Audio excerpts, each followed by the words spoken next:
Boa tarde a todos e a todas. Estamos aqui mais uma vez para mais uma mesa redonda e o tema da nossa mesa agora é tecnologias assistivas e educação inclusiva. Sejam todos muito bem-vindos a essa mesa virtual. Eu gostaria de saber dos nossos queridos internautas se todos estão me vendo e me escutando bem. Vocês podem interagir com a gente aí pelo chat, que a gente está com a equipe empenhada por trás dessa transmissão para que ocorra tudo bem. E a gente vai estar acompanhando aí, vocês podem colocar seus comentários no chat. E eu queria que vocês me respondessem lá se está todo mundo me vendo e me escutando bem. Tá bom? Então, vamos dar início, né? A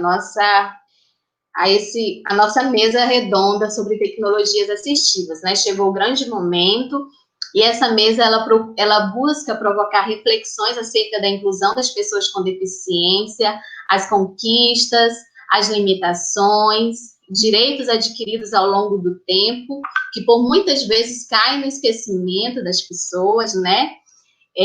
Busca também trazer propostas e experiências inovadoras, como as tecnologias assistivas, que facilitam a aprendizagem dos alunos e proporciona a interação e desenvolvimento das pessoas com necessidades específicas. Colocando aqui a inteligência artificial, que é o tema do nosso evento, como um mecanismo aliado à inclusão das pessoas com deficiência. O projeto dessa mesa, ele foi pensado por algumas mãos. E eu quero agradecer aqui a algumas pessoas que nos ajudaram na organização dessa mesa. Agradeço ao Samuel Viegas, que é o presidente do NAPN, né, Núcleo de Atendimento a Pessoas com Necessidades Específicas do IFPA Campos Breves. A professora Luara Mussi, que também nos ajudou na organização dessa mesa e que está com o projeto de monitoria aí no IFPA Campos Breves. Quero mandar um alô também para os nossos alunos da monitoria do IFPA, o Gracinaldo e a Miriam. E hoje eu estou aqui como mediadora deste diálogo e irei me apresentar rapidamente para vocês. Primeiro eu vou fazer minha descrição. O meu nome é Cassiane Oliveira, eu sou mulher, de pele clara, cabelos escuros e longos, tenho olhos grandes, uso uma blusa vermelha e um batom também vermelho. Agora eu vou falar um pouquinho sobre o meu currículo, a minha experiência profissional.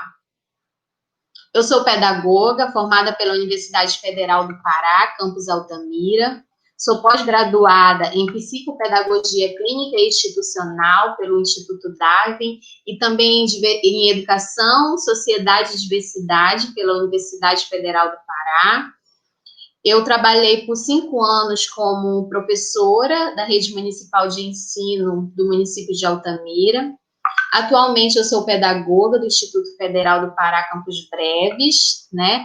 No IFPA, eu sou membro do NAPN, que é o Núcleo de Atendimento a Pessoas com Necessidades Específicas. Sou também chefe do setor de Ensino e Políticas Educacionais e também faço parte da comissão organizadora deste evento. Neste momento, eu quero agradecer a todos os internautas que estão aí participando da nossa mesa, todo o público, muito obrigada, e continue com a gente, interagem com a gente aí no chat, que a gente está com uma equipe aí responsável por coletar todas as informações e está me repassando. Eu vou explicar para vocês. Antes de eu explicar a dinâmica da mesa, eu quero fazer um agradecimento especial aos nossos palestrantes, né, que de prontidão aceitaram estar aqui. E eu vou, nesse momento, apresentá-los a vocês. Eu chamo agora para a mesa a primeira palestrante, professora Andréia de Silva Miranda. A professora Andréia, ela é doutora em Engenharia da Produção de Sistemas, ela é mestre em Ciência da Computação, ela é licenciada em Matemática e em Tecnologias e Procedimentos de Dados pela Universidade da Amazônia, é especialista em Informática na Educação pela Universidade do Estado do Pará, UEPA, em metodologia do ensino superior pela Universidade da Amazônia, UNAMA, e em rede de computadores pela UFPA. Ela possui experiência profissional no desenvolvimento de projetos de intérfaces centradas em usuários com deficiência, desde a fase de elaboração da proposta até a execução. Atua nas áreas de educação à distância, acessibilidade digital ao longo dos últimos 12 anos. Ela adquiriu experiência nas áreas supracitadas, em trabalho de consultoria para várias empresas e instituições. Atualmente, ela é professora adjunta da Universidade Federal Rural da Amazônia, onde coordena o Núcleo Amazônico de Acessibilidade, Inclusão e Tecnologia, acessar. E ministra aula nos cursos de licenciatura em Computação e Informática Agrária, atuou ativamente em vários projetos desenvolvidos para o governo federal, destacando-se a elaboração da metodologia de atendimento e acesso às pessoas com deficiências e idosos em telecentros. É pesquisadora do RexLab. Professora, eu peço licença para falar a pronúncia em português, eu pesquisei lá o significado, é o Laboratório de Experimentação Remota. Eu não queria cometer o pecado de falar o inglês errado, né? No seu currículo Lattes, temos mais frequentes na contextualização de sua produção científica, os termos mais frequentes são acessibilidade, educação inclusiva, educação à distância, engenharia e usabilidade, interação humano-computador, inteligência aplicada, mídia e conhecimento, inclusão digital, engenharia e gestão do conhecimento. Um mega currículo aí da professora Andréia. Obrigada, professora Andréia, pela participação. Agora eu vou chamar para a mesa o professor Alex Santos de Oliveira. O professor Alex, ele possui graduação em Tecnologia das Redes de Computadores pelo Instituto Federal de Ciência e Tecnologia do Pará, campus Tucuruí. Ele é especialista em projetos de desenvolvimento de sistemas, em tecnologia do IFPA, é mestre em computação aplicada pelo PPCA da UFPA 2019. Atualmente, ele é professor do ensino básico e tecnológico da área de informática do Instituto Federal de Educação, Ciência e Tecnologia do Pará, campus Tucuruí. Tem experiência na área de ciência da computação, com ênfase em software básico e desenvolvimento de sistemas, atuando principalmente nos seguintes temas: DOSBox, inclusão, pessoa com deficiência e síntese de voz e tecnologia assistiva. Seja bem-vindo, professor Alex, obrigado por aceitar participar dessa mesa. Eu chamo agora para a mesa a professora Sheila de Castro Abud Vieira. A professora Sheila também tem um currículo aí bem extenso. Vamos lá, graduada em licenciatura plena em artes plásticas pela Universidade Federal do Pará, especialista em educação especial pela UEPA, mestre em ciências da educação também pela UEPA, professora da Universidade do Estado do Pará, Departamento de Educação Especializada, professora pesquisadora do Núcleo de Educação Popular Paulo Freire, coordenadora da especialização em transtorno do aspecto autista, intervenções multidisciplinares em contextos intersetoriais, também pela UEPA, membro da Comissão de Acessibilidade do Centro de Ciências Sociais e Educação da UEPA, professora da Secretaria Executiva de Estado de Educação do Pará, membro colaborador da Comissão de Defesa dos Direitos da Pessoa com Deficiência, pesquisadora do Grupo de Estudos em Educação Inclusiva e Ambiental da UFPA, membro do Grupo de Trabalho e Estudos e Ações Relacionadas a Transtorno do Aspecto Autista do Estado do Pará, tem experiência na área de educação e educação especial, com ênfase em educação inclusiva, atuando principalmente nos seguintes temas: educação inclusiva, inclusão social, atendimento educacional especializado, formação continuada de profissionais da educação, transtorno do aspecto autista, deficiência intelectual, altas habilidades, políticas públicas para a educação inclusiva, direitos da pessoa com deficiência. São os temas em que a professora Sheila mais trabalha. Obrigada, professora Sheila, seja bem-vinda à nossa mesa. Eu chamo agora para a mesa também o professor Raimundo Ferreira de Mello. O professor Raimundo, ele é aluno da especialização em transtorno do aspecto autista no âmbito das tecnologias digitais pela Universidade Federal do Tocantins, UFT. É graduado em licenciatura plena em Física pela Universidade de Brasília, UNB. Servidor público, professor de Física e Mídias Digitais. Seja bem-vindo, professor Raimundo. Obrigada também por participar, por aceitar o convite, né, de participar dessa mesa. Obrigada a todos os palestrantes que estão aqui presentes. Eu vou explicar agora para vocês como é que vai funcionar a dinâmica da nossa mesa. Primeiro, cada participante, cada palestrante vai fazer a sua fala, e aí vocês que estão aí assistindo, podem ir colocando no chat as suas perguntas, tá? Que a gente vai estar coletando, e ao final a gente vai fazer uma rodada de perguntas e respostas, tá ok?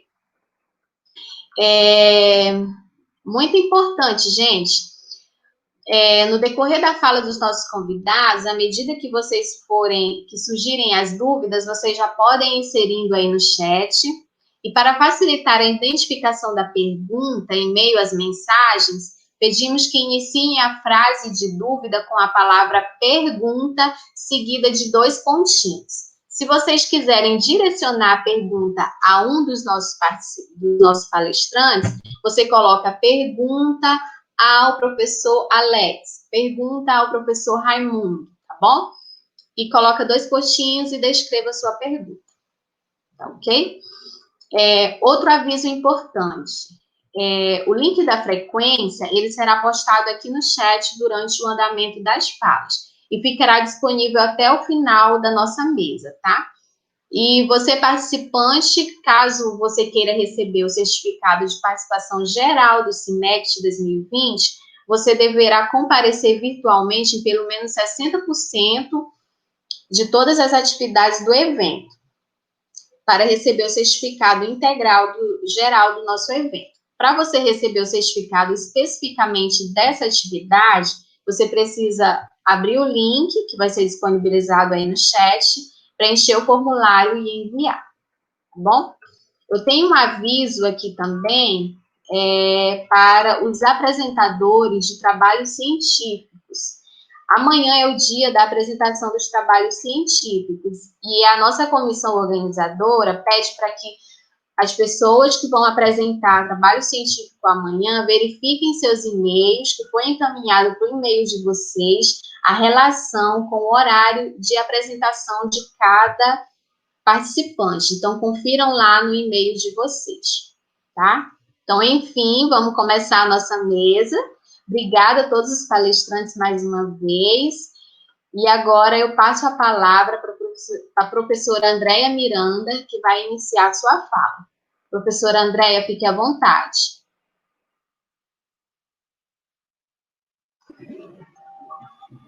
Boa tarde a todos e a todas. Eu quero dizer que é uma honra estar hoje aqui com vocês para falar de um assunto que é tão caro para mim, falar sobre inclusão, sobre tecnologia, sobre o acesso de pessoas com deficiência. Eu sou Andréa Miranda, já fui apresentada, sou uma mulher de pele branca, cabelos negros abaixo dos ombros, uso um batom claro, e estou com uma blusa de um projeto da universidade chamado Contando Histórias. E eu vou agora, então, passar aqui a apresentação, fazer uma breve apresentação para vocês, conversar um pouco sobre tecnologia assistiva, sobre o acesso irrestrito de pessoas com deficiência.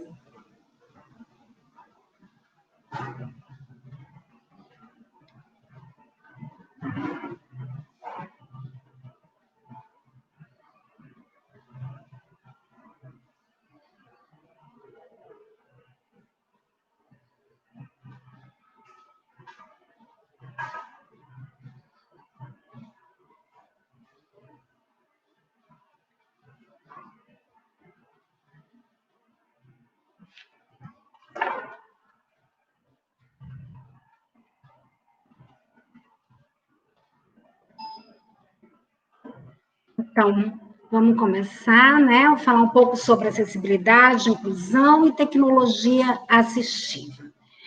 Quando a gente fala em inclusão, em incluir uma pessoa que tem alguma necessidade específica, como é o caso das pessoas com deficiência, basicamente nós estamos dizendo que esse indivíduo tem direito à participação, tem direito à igualdade de oportunidades, tem direito à aprendizagem, tem direito à educação, tem direito a exercer a sua cidadania plenamente, independente da sua condição física, sensorial, motora, cognitiva.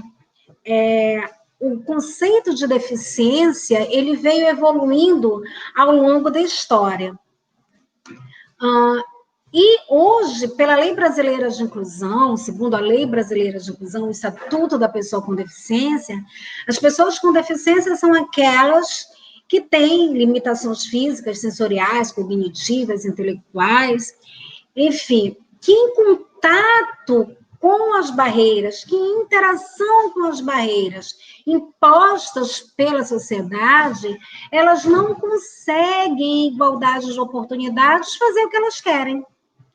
Exercer a sua cidadania plenamente, participarem, né, de diferentes âmbitos sociais aí. Elas não conseguem estudar, elas não conseguem trabalhar, elas não conseguem namorar, né? Então, a Lei Brasileira de Inclusão veio nos trazer um novo olhar para a deficiência, veio nos mostrar que o problema não está no indivíduo, mas está na sociedade, está nas barreiras que a sociedade impõe a esses indivíduos. Então, muito mais, ou tão importante quanto conhecer as pessoas com deficiência, saber das suas necessidades específicas, é importante também identificar as barreiras de acesso. Né? O que de barreira eu, enquanto professor, enquanto engenheiro, enquanto político, enquanto governador, enquanto gestor, estou impondo a essas pessoas? Então, é muito importante que nós, sociedade em geral, tenhamos clareza de quais são as barreiras que a todo momento a gente impõe às pessoas com deficiência. Porque quanto mais barreiras, mais deficiência. Quanto menos barreira, menos deficiência. É isso que a Lei Brasileira de Inclusão vem nos mostrar.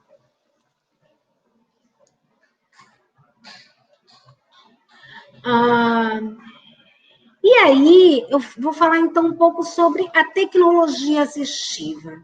Né? Não existe inclusão, gente, sem acessibilidade. E não existe acessibilidade para algumas pessoas sem a tecnologia assistiva. Tá? É muito difícil você incluir alguns indivíduos sem a tecnologia assistiva. E o que é a tecnologia assistiva? Aqui no Brasil, tecnologia assistiva é qualquer recurso, produto, serviço que vá proporcionar, que vai expandir as funções físicas, cognitivas, intelectuais das pessoas com deficiência. Tá? Então, qualquer recurso, né? Qualquer produto que vai expandir as funções que um indivíduo com deficiência não tem, isso é chamado de tecnologia assistiva. Né? E a tecnologia assistiva, ela é uma área do conhecimento que vem estudar formas de incluir as pessoas com deficiência e de tornar essas pessoas mais independentes, mais autônomas, mais felizes, né? Que a gente veio para o mundo para sermos pessoas felizes. Então, a tecnologia assistiva é uma área do conhecimento que estuda como que por meio de produtos, recursos, serviços, metodologias, então, eu vou conseguir proporcionar independência, autonomia, felicidade para as pessoas com deficiência. Então, gente, tecnologia assistiva tem a ver com igualdade de oportunidades, tem a ver com direitos humanos, né?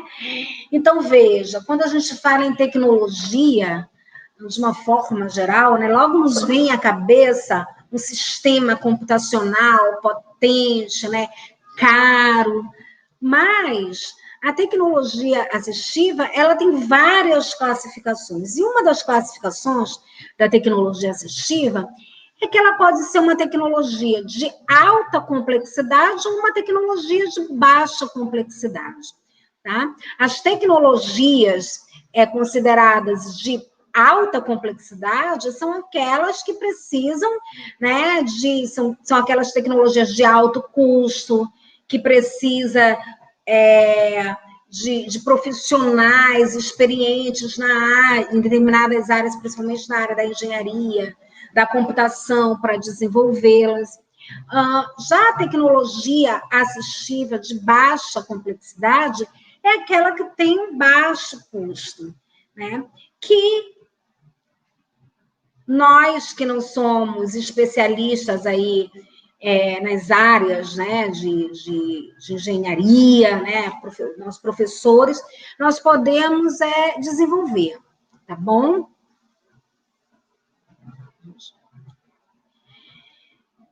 Então, aqui eu trago um exemplo de uma tecnologia de alta complexidade e de uma tecnologia de baixa complexidade.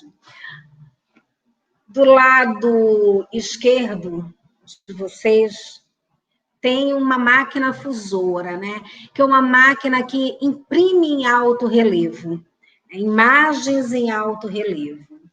E do lado tem uma cola 3D, que faz a mesma função, tá? Que faz a mesma função. Mas veja, eu falei ainda há pouco em igualdade de oportunidades.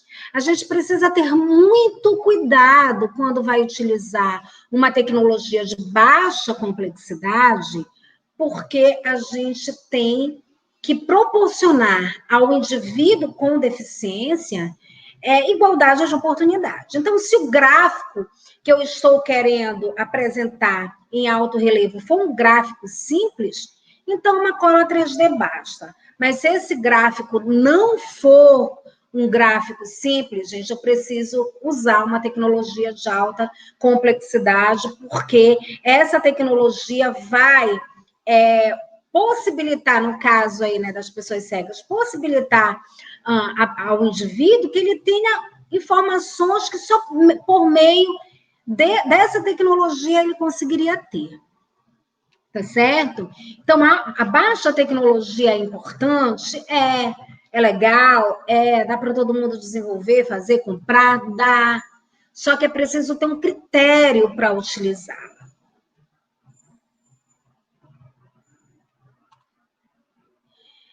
Então, eu falei ainda há pouco que a tecnologia assistiva é qualquer produto, recurso, serviço, né, que vá proporcionar vida independente, vida autônoma, vida feliz para as pessoas com deficiência.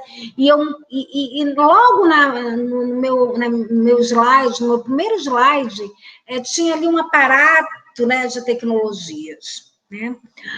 E quando a gente fala em tecnologia assistiva, a gente acha que a tecnologia assistiva ela vai resolver o problema do mundo, ela vai resolver o problema das pessoas com deficiência. Então, será que os recursos de tecnologia assistiva, por si só, garantem o acesso à autonomia e à independência das pessoas com deficiência? Eu sou engenheira de computação, trabalho desenvolvendo tecnologia baseada nos padrões de acessibilidade, e o meu sonho era criar um espaço dentro da universidade para desenvolver tecnologia assistiva de alta complexidade. É porque eu achava que, assim, a vida das pessoas com deficiência iria melhorar, né? Elas iam ter a possibilidade de estarem incluídas em diferentes espaços, né, sociais, e com foco ali, eu trabalhava mais com foco na educação. E aí, para minha surpresa, eu vi que não é bem assim. que você pode ter a tecnologia assistiva, a melhor tecnologia assistiva do mundo, né? A tecnologia mais complexa, né? Mas existem alguns aspectos que precisam ser considerados quando você vai desenvolver uma tecnologia. E eu falo de qualquer tecnologia, seja uma tecnologia assistiva ou uma tecnologia de informação e comunicação, ou qualquer recurso, qualquer produto, qualquer serviço, né? Então, eu comecei a me frustrar, né? Eu comecei a me frustrar porque eu estava vendo que o que eu estava estudando, o que eu estava desenvolvendo não estava surtindo efeito. E que muitas vezes as pessoas com deficiência, apesar de estarem usando a tecnologia assistiva, muitas vezes elas ficavam ali aliviadas, né, de todo um processo inclusivo. Né? E eu gosto muito dessa frase do Donald Norman, um especialista aí na área de interação humano-computador, quando ele fala: a tecnologia tem nos oferecido objetos que prometem fazer tudo, mas que de tão complexos de usar, não conseguem fazer nada. E é verdade, né? E é isso que a gente vê todos os dias à nossa volta, né? Nós somos, assim, envolvidos por tecnologia. E quantas tecnologias a gente não deixa de usar, porque a gente não sabe como. Porque ela tem uma interface complexa, né? E isso acontece também com a tecnologia assistiva, seja ela de alta complexidade ou de baixa complexidade. Então, gente, para nós pensarmos em utilizar esses recursos, produtos, serviços, né, que se caracterizam como tecnologia assistiva, primeira coisa que a gente deve fazer é fazer a pergunta: o que a pessoa consegue fazer? A tecnologia assistiva, ela é pensada para as pessoas com deficiência. E quando a gente pensa na pessoa com deficiência, a gente logo relaciona a pessoa com deficiência à limitação, a pessoas que têm limitações, né? Mas a gente tem que considerar as habilidades dessa pessoa, bem antes da limitação, né? A ONU lançou, em 2016, se não me falha a memória, a nova logo da acessibilidade, né? E o significado é muito bonito. A logo fala da relação entre o ser humano e a sociedade, considerando todas as habilidades desse ser humano. Olha que bonito. Em nenhum momento se fala em limitação. Então, quando você vai escolher, quando você vai engenhar, quando você vai avaliar uma tecnologia assistiva, primeira coisa que você tem que pensar é: o que o indivíduo consegue fazer? Quais são as habilidades motoras, as habilidades comunicacionais, as habilidades sociais? E considerando essas habilidades, a gente tem que pensar assim: e quais são as barreiras que esse indivíduo ele está encontrando no processo de interação com o mundo, né? Com a escola, com o trabalho, com o lazer, né? O que é que ele está encontrando de desafios? Quais são as barreiras que nós estamos impondo a esses indivíduos? Então, a partir dessa pergunta, outras perguntas vêm também, né? Atreladas a ela. Então, para quem é que vai usar essa tecnologia? Para que essa pessoa vai utilizar essa tecnologia? Onde que essa pessoa vai utilizar essa tecnologia? É na escola, é no trabalho, é no lazer, é com terapeuta ocupacional, é com fonoaudiólogo, é com médico, né? É no shopping. Onde que essa pessoa vai usar a tecnologia? Como que ela vai utilizar essa tecnologia? O que que ela precisa, então, para utilizar essa tecnologia? Com quem essa pessoa vai utilizar essa tecnologia e quando ela vai utilizar essa tecnologia. Então, veja, não existe uma tecnologia melhor do que a outra. Não é porque uma tecnologia ela é de alta complexidade que ela vai ser melhor do que uma tecnologia que é de baixa complexidade, por exemplo. Mas o que existe é um indivíduo, né, e uma necessidade específica desse indivíduo. Né, o que ele quer fazer, o que ele consegue fazer. Para depois, então, pensarmos em escolher uma tecnologia em detrimento de outra. Tá? E para isso é preciso ter claro, o profissional que vai avaliar, que vai engenhar, que vai projetar uma tecnologia assistiva, ele precisa ter claro qual é a tarefa, ou seja, o que o indivíduo tem que fazer, qual é a atividade, ou seja, como esse indivíduo consegue fazer, e quais são os principais objetivos, né, dessa tarefa e dessa atividade. Tá? E para isso, gente, a tecnologia assistiva, assim como qualquer tecnologia, né, quando a gente pensa em incluir um indivíduo, quando a gente pensa em tornar o acesso mais fácil, o acesso mais eficaz, o acesso mais eficiente para qualquer pessoa, a gente precisa atrelar ao conceito de acessibilidade um outro conceito que é o de usabilidade. Né? Porque a usabilidade ela vai nos dar condições de fazer uma análise do usuário, do contexto onde esse usuário vai operar a tecnologia e de todo o equipamento necessário para que esse usuário ele consiga operar a tecnologia.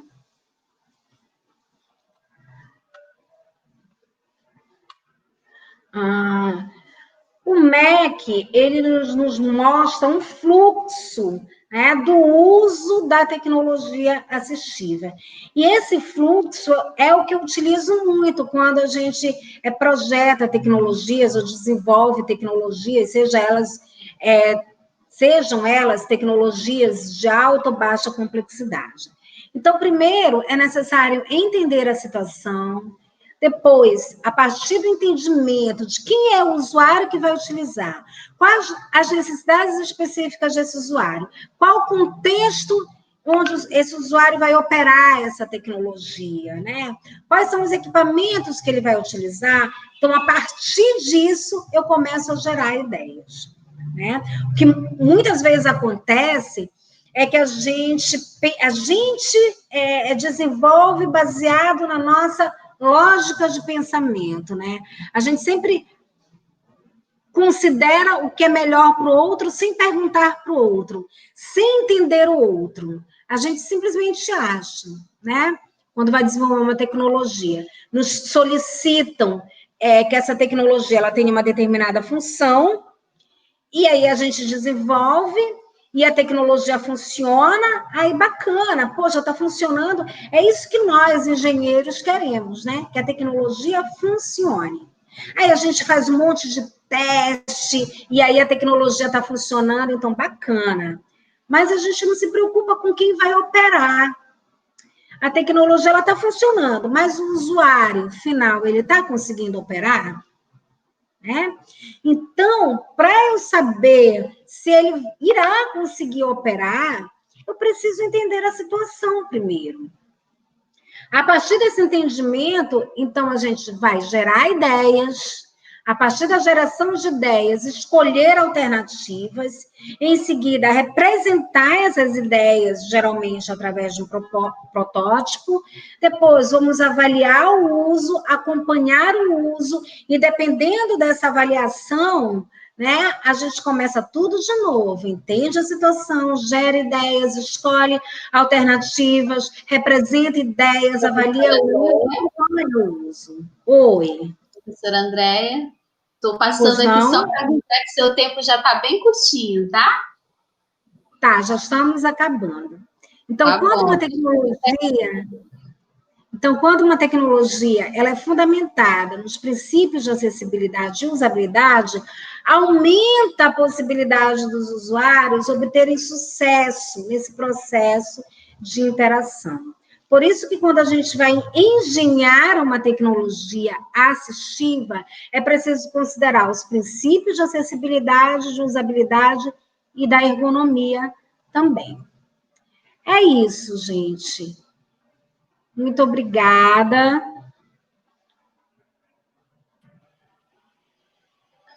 Obrigada, professora Andréia, pelas importantes considerações, viu? Obrigada mais uma vez por aceitar esse convite de estar aqui presente. Realmente, existem muitas barreiras aí que as pessoas com deficiência enfrentam, né?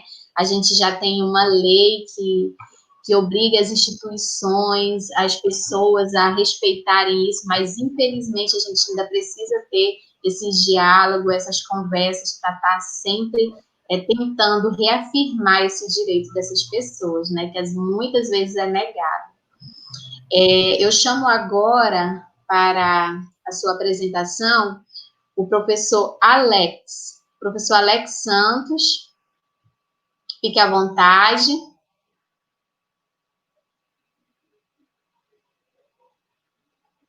A fala é sua, professor Alex.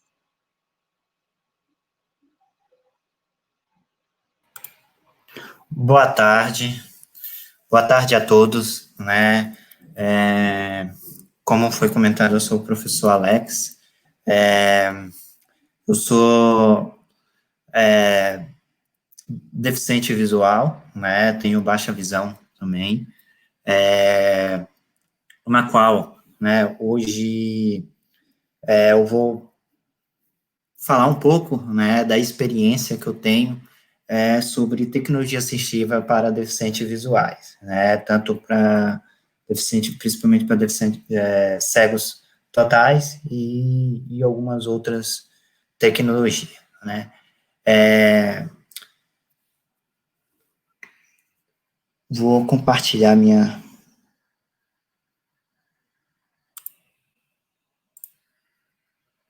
apresentação.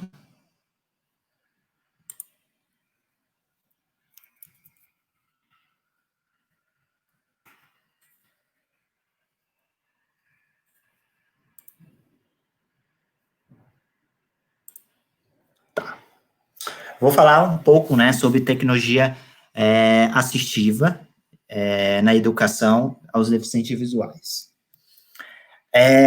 Antes de iniciarmos, né, a apresentar uns projetos, né, de qual já participei, né, a gente não pode deixar de falar um pouco sobre o último censo, né, demográfico, que foi de 2010, que comenta, né, que 23,9% das pessoas populacional do Brasil, né, tem algum tipo de deficiência. Né.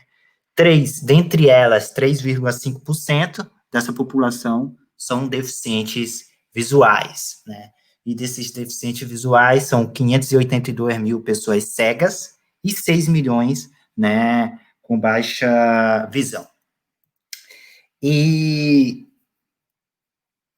falando um pouco, né, na área da educação, dados, né, estatístico, o Censo Escolar, né, o INEP de 2017, né, divulgou algumas informações, né, sobre a quantidade de pessoas com deficiência em cada nível de ensino. Né. No ensino fundamental, né, da quantidade total, né, de pessoas matriculadas, existe somente apenas 2,8 pessoas, 8% de matrícula com pessoa com deficiência. No ensino médio, 1,2%, e nível superior, 0,46%, né, matriculado pessoa com deficiência. Né. Só ressaltando que esse dado é um dado de uma informação de 2017, que até o momento, né, após algumas pesquisas, foi a última, né, informação que eu consegui obter. Né. E uma coisa que podemos observar, que quanto vai aumentando o nível de escolaridade, né, a porcentagem vai caindo, né, de pessoas com deficiência no ensino. E uma das coisas, né, que contribui, né, com a evasão escolar dessas pessoas com deficiência é a evasão, é a falta, né, de acessibilidade e também o uso de técnicas, tecnologia para auxílio das pessoas, né, com deficiência. E com isso, né, devemos, né, proporcionar um acesso com equidade, né, e provocando uma maior independência, né, por meio de ensino e aprendizado a este público, né. De acordo, né, inclusive uma citação, né, de 2009 do Rosato, ele fala que com a ausência de condições mínimas necessárias para o processo de aquisição de conhecimento, né, pelos alunos com deficiência, sempre ocorre o fracasso escolar, né? Tem que ocorrer, pelo menos, as condições mínimas, né, de acesso. E também não podemos deixar de comentar, né, o que é quando a pessoa é considerada deficiência visual, né? De acordo com a Organização Mundial, né, de Saúde, né, 5% menor, né, ou igual é considerada a pessoa de visão, né, cuidado visual. Ele é considerado cego e de 5 a 30%, né, é considerado uma pessoa com baixa visão. E falar um pouco sobre, perpassar de forma bem rápida, um pouco sobre a legislação, né. No ano, né, de 1994, houve a Conferência de Salamanca, né, onde foi anunciado, né, que a educação é para todos, a escola ela tem que ser inclusiva. Depois veio a Constituição, né, que ela estabelece que a educação é um direito de todos, né, e, posteriormente, né, veio a Lei de Diretrizes Básicas da Educação, que é a LDB, que ela orienta, não é, na questão, assegurando no ensino educativo a utilização, né, de currículos, métodos, técnicas e recursos educacionais. E não podemos deixar de comentar sobre a Lei Brasileira da Inclusão, né, que foi em 2015, né, publicada em 2015 e começou a vigorar a partir de 2016, né, que tem lá um item, né, que é bastante que eu destaquei aqui, que incumbe ao poder público assegurar, criar, desenvolver, implementar, incentivar, acompanhar, avaliar pesquisas voltadas para o desenvolvimento, né, de equipamentos e recursos de tecnologia assistiva, né? E sobre, né, o ensino para pessoas com deficiência visuais, né, de acordo com Lavorato, Martinez e Moll, eles afirmam, né, que o ensino para esse público tem que haver empregar descrição, audiodescrição, informação tátil, auditiva, olfativa, e entre outras referências, né, que forneçam as configurações de cenário do ambiente, né, para as pessoas com deficiência visual. E tecnologia assistiva, né, como já foi inicialmente comentado pela professora, né, que pode ser serviço, tudo aquilo que dá uma maior independência à pessoa com deficiência. E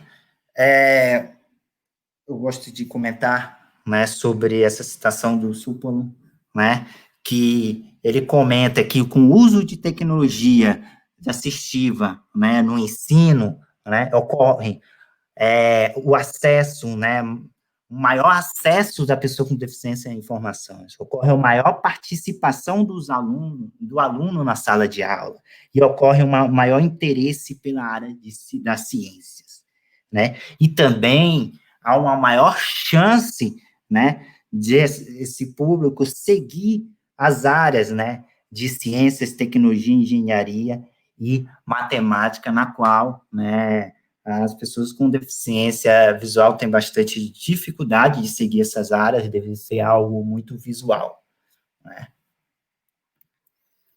E eu dividi, né, a minha apresentação aqui, para apresentar algumas tecnologias assistivas, né, utilizada, produção de materiais adaptados, utilização de software computacionais e, por último, utilização de dispositivos móveis. Produção de materiais adaptados. Um exemplo aqui do lado esquerdo, né, tem uma tabela periódica, né, produzida, né, numa tabela, está em braille, né, produzida na direita na termoforme, né, e na esquerda é num papel microcapsulado, né, na termoforme é utilizado, né, geralmente para fazer cópia, né, de desenhos em alto relevo, e no microcapsulado, né, onde desenhos com maiores detalhes, e tem um exemplo do lado esquerdo aí da tabela periódica, né, produzida. Aqui, né, foi uma produção num projeto integrador, né, de um curso aqui da instituição do IFPA Campus Tucuruí, que os alunos desenvolveram, né, com um papel microcapsulado, explicando, né, sobre o cabo par trançado, né, blindado do lado esquerdo, né, e a fibra ótica do lado direito, né, fazendo a descrição, né, dos itens existentes nesse. E, atualmente, né, existem várias tecnologias, softwares computacionais para pessoas com deficiência visual. Um bastante conhecido é o sistema DOSVox, né, que é um sistema que foi desenvolvido na UFRJ, que é bastante utilizado por ser de fácil, né, manuseio por deficientes visuais. Existe o Braille Fácil, né, que é utilizado para produção de materiais adaptados em braille para deficientes visuais. Tem o Monet, né, que é para fazer desenhos, né, com braille em pontos, né, inclusive na tela tem um exemplo de uma árvore, né, em pontos. E temos o NVDA, que é leitor de tela, bastante utilizado também por deficientes visuais para ler tudo que aparece na tela durante o uso do computador. E, durante, né, a minha experiência com o DOSVox, eu trabalhei bastante, né, com o ScriptVox, que é o interpretador de script, né, para desenvolvimento de algumas aplicações, desenvolvimento de aplicações, né, abre a possibilidade de você desenvolver aplicações para deficientes visuais com maior facilidade, né, ser integrado ao sistema DOSVox. E tem um JogaVox que ele é bastante simples, né, você consegue criar jogos educativos, né, através de slides, e dependendo da sua criatividade. Aqui é um exemplo, né, de uma tabela periódica que foi durante a minha graduação, né, que eu desenvolvi, inclusive, utilizando o interpretador ScriptVox, essa tabela periódica para deficientes visuais, que é utilizado no DOSVox, se chama KimiVox, tá? Essa tabela periódica eu iniciei desenvolvendo ela, inclusive o término dela, né, a versão final dela, eu tive o apoio, né, do professor Antônio Borges, né, da UFRJ, que é o desenvolvedor do sistema DOSVox, né, e essa tabela periódica, ela é bastante funcional, né, tem várias informações da tabela periódica para deficientes visuais, e entre algumas informações que não tem também, né, na tabela periódica convencional, né, porque na tabela periódica, por exemplo, em Braille, às vezes, muitas das vezes, todas, né, que eu já vi, eles simplificam algumas informações, né, devido ao tamanho ser muito grande dessa tabela. E aqui é um exemplo de um jogo educativo, né, que alguns alunos aqui da instituição já criaram, né, e desenvolvemos, né, por exemplo, na área da informática, com algumas perguntas, né, promovendo uma maior interação entre alguns alunos na sala de aula, né, durante as atividades. E falando, né, sobre utilização de dispositivos móveis. Algumas pessoas pensam assim, como é que o deficiente visual vai ter acesso aos dispositivos móveis? O smartphone, né, veio com a tecnologia touchscreen, que essa tecnologia, ela não tem um relevo, né, mas, tipo assim, um papel tátil, algum alto relevo, né, mas existe, né, algumas tecnologias utilizadas nesses dispositivos, né, que eles,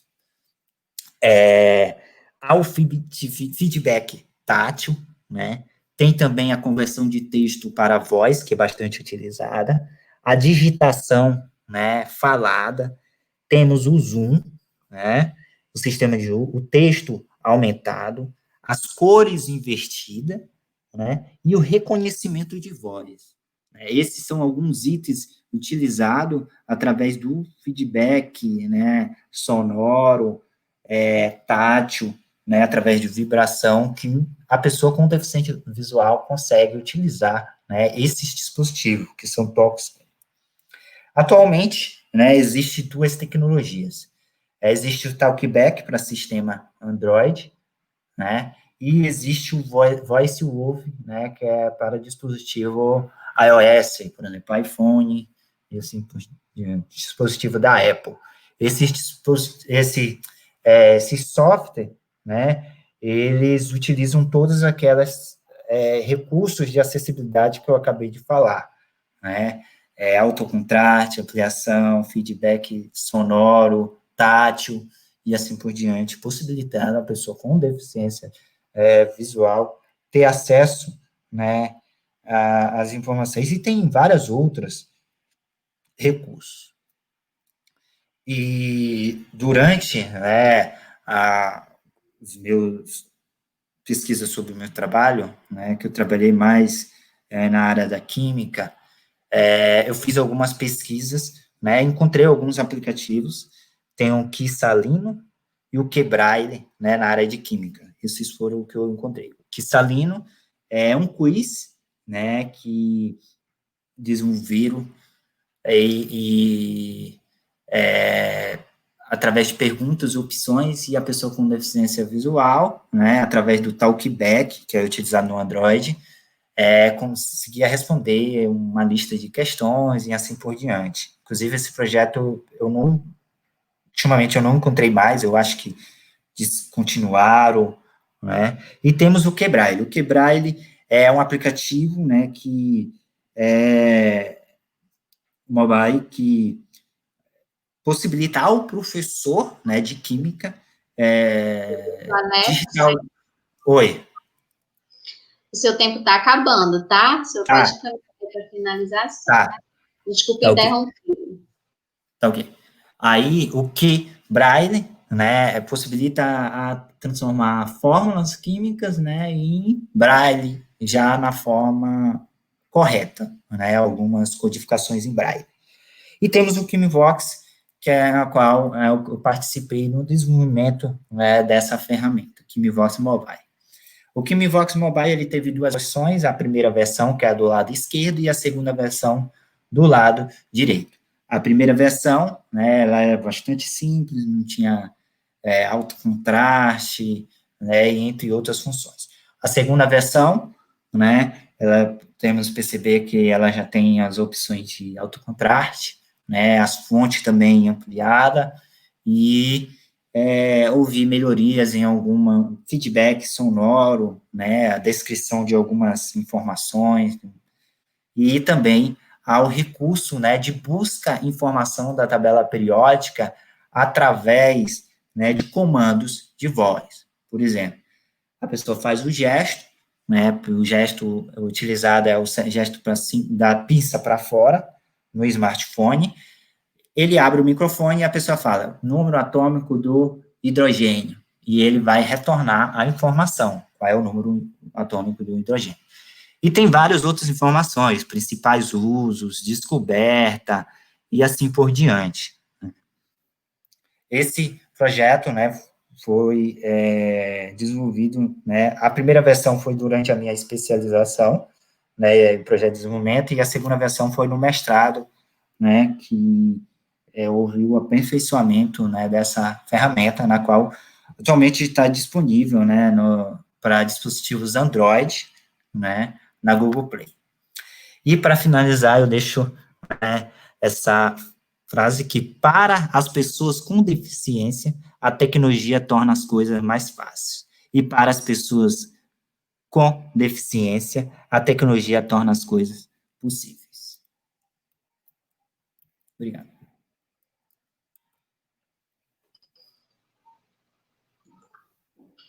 Obrigada, professor Alex, por suas importantes considerações. Depois, na hora das perguntas, a gente vai conversar mais um pouquinho aí sobre a sua experiência aí com essa tecnologia, tá bom? Agora eu chamo para a mesa a professora Sheila de Castro Abud Vieira. Professora Sheila, é com você, fique à vontade.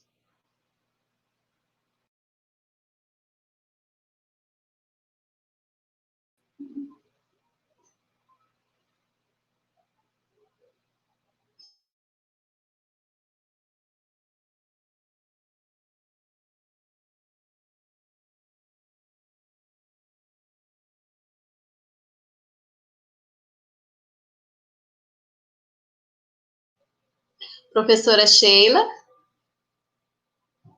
Eu estou sem microfone, agora sim. Desculpem, gente, eu estava falando, mas com o microfone fechado. O meu sinal...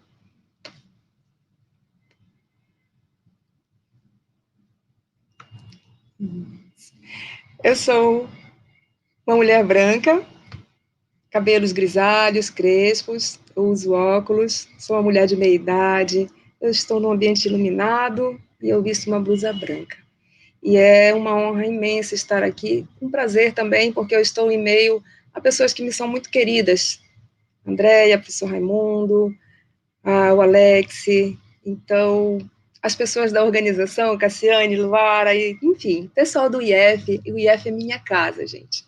Eu fui aluna no IF e também fui professora no IF, então, um retorno à minha casa muito amada. E hoje eu quero conversar com vocês sobre essa questão da tecnologia assistiva, mas numa vertente que a Andréa abordou no início, que enfoca a tecnologia de baixa complexidade. Eu não sou da área da computação, das ciências da computação, eu sou professora, sempre atuei como professora mesmo, e o meu fazer nessa direção, ele se restringe a incentivar as pessoas, e principalmente os meus alunos nas licenciaturas, a desenvolver recursos didático-pedagógicos adaptados que contemplem as necessidades específicas dos seus educandos, né? Então, a nossa conversa agora vai ser nessa direção. A gente falar em tecnologia, sempre vem na cabeça o que os que me antecederam já apresentaram, né? Recursos que envolvem... Só um instante, que eu vou compartilhar minha tela aqui. Que envolvem sistemas de informática, equipamentos eletroeletrônicos, enfim, situações que estão relacionadas com equipamentos ou instrumentos ou ferramentas que requeiram um tanto mais de recurso financeiro. No meu caso, o que eu vou apresentar não passa por aí, né? E eu começo, apesar de estar, minha direção ser falando sobre os recursos de baixa complexidade, de baixo custo, mais especificamente, eu quero mostrar aqui para vocês o Stephen Hawking, né, usando diversas tecnologias assistivas de alta complexidade e de alto custo, nesse caso, mas a fala dele é muito interessante. Ele diz que a deficiência não precisa ser um obstáculo para o sucesso, né? Praticamente toda a minha vida adulta eu sofri da doença do neurônio motor, e a esclerose múltipla, né? E isso não me impediu de ter uma destacada carreira como astrofísico e uma vida familiar feliz. Isso vem ao encontro do que a Andrea afirmou antes. As pessoas com deficiência, elas também namoram, elas têm desejos, elas têm anseios, elas querem passear, querem casar, querem estudar, querem ser pessoas como quaisquer outras pessoas. E as tecnologias assistivas mais especificamente, elas podem proporcionar isso às pessoas que têm deficiências, que têm necessidades específicas decorrentes de deficiências, de transtorno do espectro autista, de outras situações que estão também contidas no quadro de neurodiversidade humana, né? E aí a gente pode pensar dentro disso. Desde que nós nascemos, nós temos o nosso corpo, ele tem funções a desempenhar. E esse corpo, ele pode ser limitado por situações de doenças e deficiências congênitas e são também adquiridas. Como é que nós podemos suprir essas limitações? Com o uso das tecnologias, né? Então, aqui, a gente nasce, né, espera nascer assim, bem completinho, com tudo funcionando como é o esperado, dentro do conceito de desenvolvimento humano, e muitas vezes acontecem situações como o que aconteceu comigo. Eu já tinha perda total de audição do lado direito aos 24 anos, e há 5 anos eu perdi visão do lado direito. Eu me tornei uma pessoa surdo-cega monolateral. Então, o meu corpo nasceu, aparentemente, com o funcionamento todo preservado. Ao longo da minha existência, eu me tornei uma pessoa com uma deficiência adquirida. Mas aí a gente tem que pensar dentro disso. Inclusive a Andrea, ela já tocou nesse ponto, né? Só as tecnologias, elas possibilitam que as pessoas com deficiência estejam bem? Se fosse assim, ou que também as pessoas com deficiência estejam bem dentro da escola, porque o foco aqui é educação, né? Principalmente educação. Então, minha pergunta é essa: só ensinar, se ensinar dependesse só das tecnologias, nós já teríamos as melhores soluções, não é verdade, gente? Aí eu tenho aqui uma charge, que são 2 homens da caverna, um deles está em pé, desenhando, né, são pinturas rupestres, e tem um outro ao chão, que diz assim: droga, esqueci de salvar. Então, tá aqui uma tecnologia, que nesse caso aqui era uma ferramenta rupestre, e que é só para ilustrar, para a gente rir um pouco sobre esse fato de que as tecnologias, sem dúvida nenhuma, elas proporcionam grandes, imensos avanços, ao ponto de se poder fazer cirurgias intrauterinamente e à distância, né? Ao ponto de nós chegarmos, por exemplo, no que o Alex apresentou, quantas ferramentas tecnológicas maravilhosas ele apresentou aí, desenvolvida por ele, inclusive, que também é uma pessoa com deficiência, no caso, deficiência visual, mas só isso não garante. Eu posso ter um computador com todos os aplicativos, com todos os recursos de tecnologias, com periféricos aqui na minha casa, mas se eu não sei usar, se eles não são acessíveis para a minha condição, eles são apenas objetos aqui dentro, assim como dentro da sala de aula. Eu gosto de fazer essa provocação de que mais importante de tudo é pensarmos nessa necessidade da mudança qualitativa do processo de ensino-aprendizagem, ou de ensinagem, né, como cunhou Anastasio. E isso acontece quando nós conseguimos integrar de uma forma qualitativa e harmonizada todas as tecnologias, sejam elas as tecnologias telemáticas, as audiovisuais, as textuais, as orais, as musicais, as lúdicas, as corporais, as cênicas, enfim. Isso é para que nós tenhamos condição de ampliar, né, o nosso acesso a dados e informações. Isso depende da nossa capacidade de fazer análises profundas, depende da nossa capacidade de planejar e de priorizar o que é importante nessa relação de construção do conhecimento com o outro com quem nós estamos, do nosso próprio conhecimento sobre o outro, o que ele precisa. O que ele deseja? Quais são as habilidades que ele tem? Quais são as dificuldades que ele tem? O que dessas dificuldades decorrem especificamente da deficiência ou do transtorno do espectro autista ou de outras situações que ele tenha, né? Quais são as nossas... O que acesso nós e esses sujeitos têm a perspectivas que sejam alternativas às que comumente são apresentadas na escola. Porque isso tudo implica em nós considerarmos de verdade o que é um ambiente inclusivo. O Alex falou, a Andrea também, sobre legislação de âmbito nacional, que são amparadas, ancoradas em legislações de cunho internacional, que o Brasil também é signatário, né, que trata da construção de sistemas inclusivos, de ambientes inclusivos. O que é isso, gente? Isso passa por promover a participação e a aprendizagem para todos, né? E reconhecer as habilidades e as dificuldades específicas de cada educando, e identificar as necessidades desse sujeito quanto aos recursos pedagógicos que podem ser disponibilizados, e aí entram as tecnologias assistivas também, identificar as necessidades de recursos de acessibilidade em relação às características físicas do ambiente onde isso vai ser usado, onde o aluno está, né? Porque às vezes a gente pensa em tecnologias mirabolantes, mas aquele ambiente onde ele vai ser usado não vai resultar positivamente. Pensar em características de acessibilidade. Então, é um ciclo sem fim, né? É um ciclo sem fim. É isso, é uma música que eu amo, né? Porque é dentro disso mesmo, nunca acaba. Nós precisamos o tempo todo investigar quais são as situações que estão imbricadas umas nas outras, para que essa pessoa sobre quem estamos falando, ela seja sempre contemplada e também ela seja sempre consultada, porque ela é a nossa principal fonte de informação para apresentar, desenvolver, propor os recursos que ela necessite. Eu não vou propor para um desconhecido, eu vou propor para aquele sujeito sobre quem eu já fiz todo o levantamento das suas especificidades, das suas habilidades.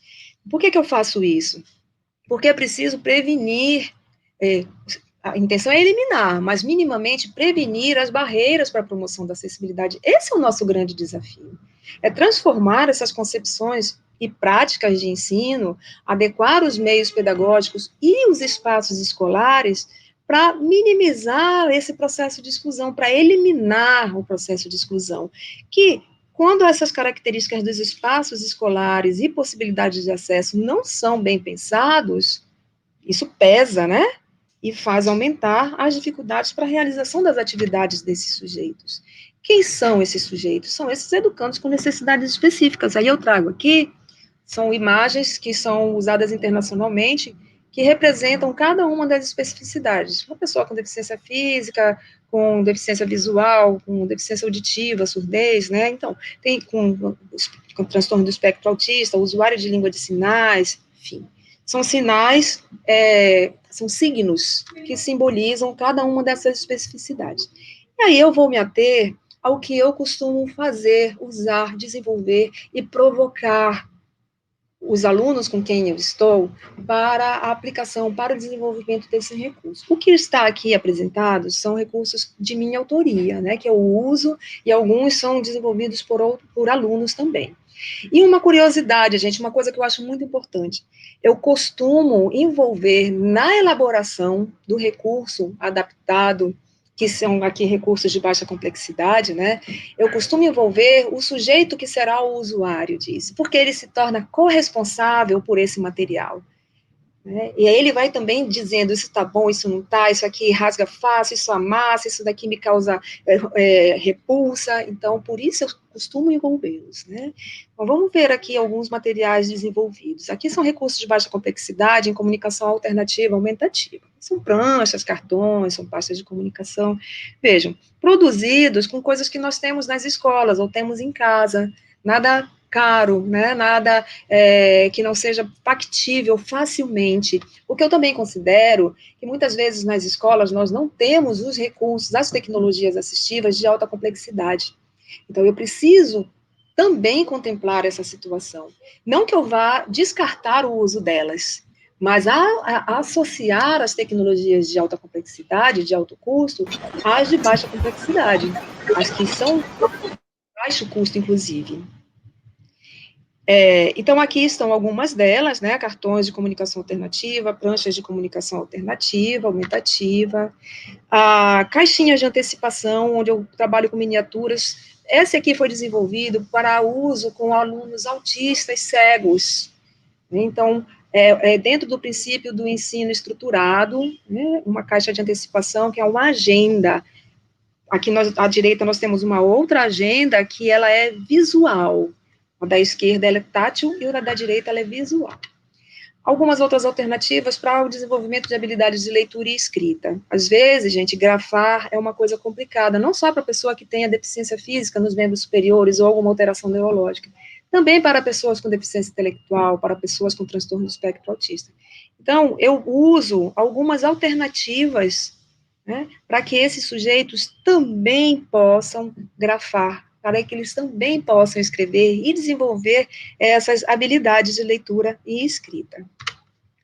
Para o ensino da matemática, para desenvolver habilidades de matemática, também aqui são outros materiais, né, apresentados, brinquedinhos, dentro do princípio do ensino estruturado também, jogos no chão com dados grandes, isso aqui é caixa de papelão da Ortobon, estou fazendo propaganda da Ortobon, olha só, né, com auxílio de calculadoras grandes, olha, para quem tem baixa visão ou com deficiência intelectual, enfim, pessoas que necessitem ver grande e tocar grande. Aqui à direita de tudo, né, batalha naval, feito com imagens, são figuras geométricas.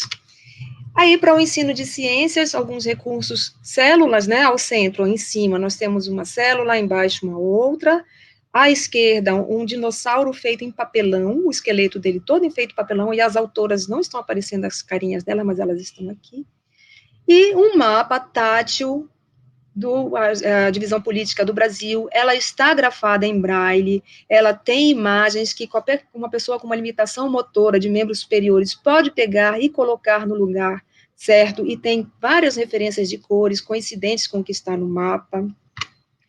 E aqui, mais recurso para o ensino da ciência. Isso aqui é uma maquete que foi construída para o ensino especificamente de questão de moradia, para uma pessoa com deficiência intelectual associada ao autismo e baixa visão, nesse caso aqui. Vejam, são vários recursos que nós temos nas escolas e que, nesse caso aqui, eles estão sendo considerados tecnologia assistiva, porque é a oferta de um recurso didático-pedagógico, é o serviço proporcionado por um profissional especializado, né, que está aqui acompanhando em sala de recurso ou em sala comum de ensino, ensinando também os professores a usar, manusear, elaborar e pensar essas possibilidades. Aqui são alunos do curso de Geografia que desenvolveram esses recursos. O tipo de rocha, um aluno cego apalpando, para poder entender o que é o planeta Terra. Aí o magma, aqui onde eu estou mostrando, aperta e sai um gel de dentro para ele entender o que é o magma, as camadas da Terra. Uma rosa dos ventos tátil, para que esse aluno cego também possa perceber o que é, como se nortear, né? E nesse caso aqui, também recurso para o ensino de ciências, são os tipos de clima, relevos, né, evaporação, condensação de água. Vejam que nesse recurso, as alunas fizeram bem pensado, aqui onde eu estou mostrando, embaixo à esquerda, tem um vão escuro, é para a pessoa colocar a mão dentro e ela vai sentir a água lá embaixo. Então, elas têm na mão uma luz para simular a luz solar, elas têm nuvens que elas encharcam, e a nuvem cai, alguém vai pôr o vídeo para a gente ver, a nuvem ela é encharcada e ela cai neste poço. Oi, estou finalizando. Cai nesse poço alaranjado. Desculpa. Eu não escutei, Cassiane. Não, eu só entrei para falar que o seu tempo já está acabando mesmo. Sim, tá? sim. Desculpa, agora a gente vai mostrar. Nada, tranquilo. Agora a gente vai apresentar esse videozinho, por favor. Né? Eu gostaria que vocês colocassem esse vídeo para a gente finalizar. Eu quero correr. Eita, baixa a visão, o movimento da precipitação, que é a chuva. A gente pega ele no pode tocar. Calma.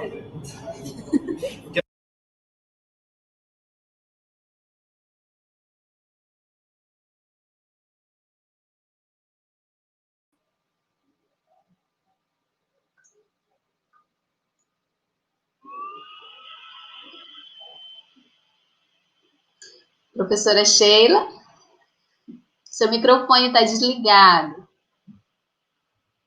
É pateta, tá vendo? Então, gente, é isso, né? Eu costumo trabalhar nessa direção. Os materiais que eu desenvolvo são recursos didático-pedagógicos adaptados, são tecnologias assistivas de baixa complexidade, que qualquer profissional, qualquer estudante pode desenvolver, e que elas conseguem que os sujeitos educandos com deficiências as mais diversas, deficiência intelectual, com deficiência visual, auditiva, surdez, deficiência física, enfim, eles consigam ter acesso ao conteúdo disciplinar que está sendo ministrado para todos os outros educandos, né? E todos eles experimentam desses mesmos materiais, e isso é a grande sacada dentro da educação. Quando a gente fala em inclusão, a gente está falando disso. Gente, eu estou à disposição, tá? Muito obrigada pela atenção. Daqui a pouco a gente pode responder o que for necessário. Obrigada. Obrigada, professora Sheila. Fique aí com a gente, que já a gente tem vários questionamentos aí, o chat lá tá bombando. E daqui a pouco a senhora volta para responder lá as perguntas, tá bom? Obrigada. Agora eu vou chamar para a mesa o professor Raimundo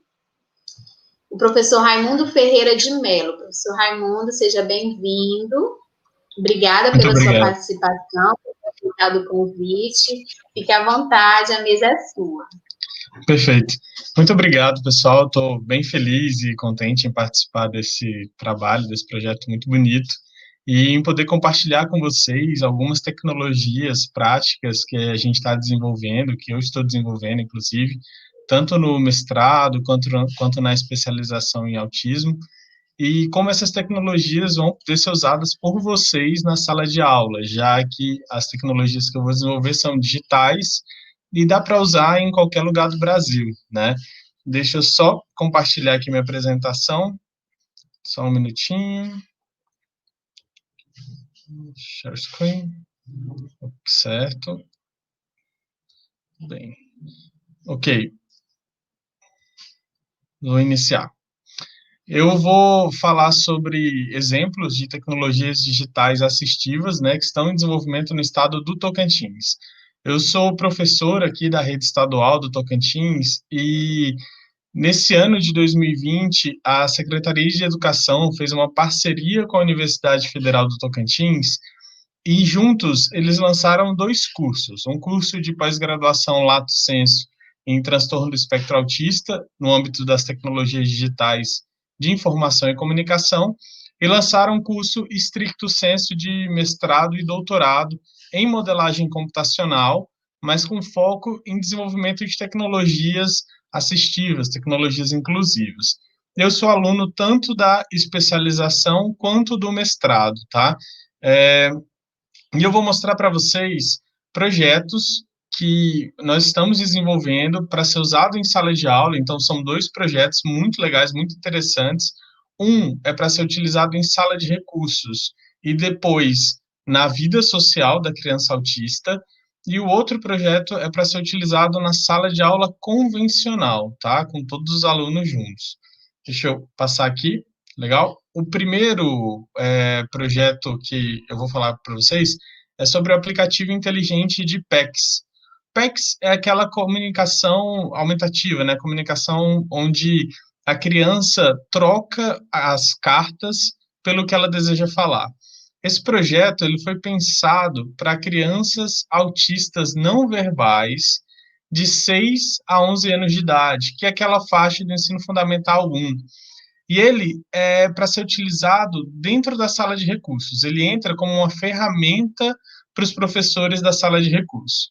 Então, só para explicar um pouquinho para vocês por que montar um aplicativo digital baseado no PECS e por que esse aplicativo é diferente de alguns outros que a gente já tem na internet, ou por que é preferível, né, dependendo da situação, utilizar ele ao invés das cartas padrão, né? A ideia, o primeiro ponto é o seguinte: com o aplicativo, a gente consegue montar toda a coleção de cartas de uma maneira mais simples, né? A gente não precisa imprimir cartas novas, a gente não precisa carregar a carta e a prancha de PEGs para todo lugar.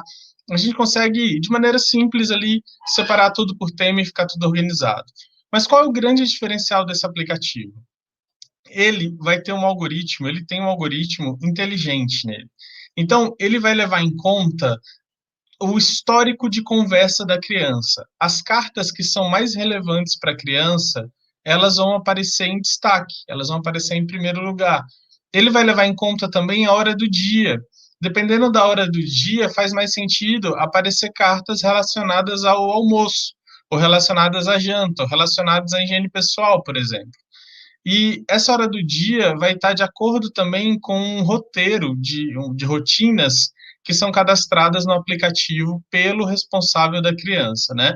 Então, o responsável da criança cadastra ali no aplicativo as rotinas diárias da criança, tal hora ela está na escola, tal hora ela almoça, esse é o horário que ela geralmente janta ou lancha, e o aplicativo vai montar a sua apresentação de cartas, de modo que facilite a criança a montar a sua frase, baseado no horário do dia dela, baseado também nas cartas que ela mais usa, que ela tem mais costume de utilizar e de pedir. Então, o aplicativo ele vai aprender com a criança da forma que ela usa. Então, a gente pode ter duas crianças usando o mesmo aplicativo, mas para uma criança o aplicativo vai ser apresentado de um jeito, para outra vai ser apresentado de outro, dependendo da hora do dia, dependendo de como elas utilizam, dependendo do histórico dela.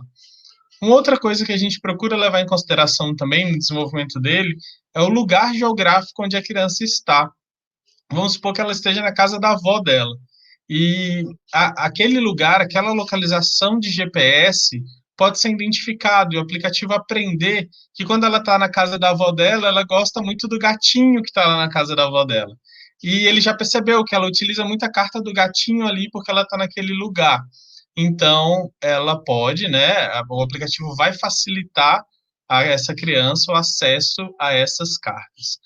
Lembrando que a ideia do aplicativo é fazer com que a criança se comunique com qualquer um, pessoas que saibam entender as cartas ou não.